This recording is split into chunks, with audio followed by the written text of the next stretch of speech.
పార్టీని నడపాలన్నా, ఒక గవర్నమెంట్ని నడపాలన్నా ప్రజల సమస్యలు కాకుండా పొలిటికల్గా ఒక పార్టీకి సంబంధించి ఎన్ని గణం బాధలు, ఎన్ని గణం కష్టాలు ఉంటాయో ఈ మంత్రి పదవులు ఇవన్నీ ఏవైతున్నాయని చూస్తే అర్థమవుతాయి మనకు. నిజంగా ఇది చిన్న ఇష్యూ కాదు.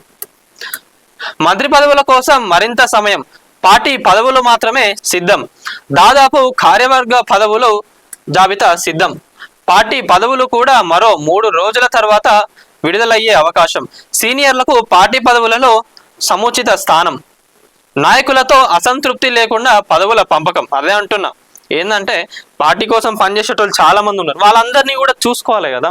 ఇప్పుడు మనం చూసినట్లయితే 6 పదవులు అందరికీ పంచలేక తలపట్టుకుంటున్న అధిష్టానం.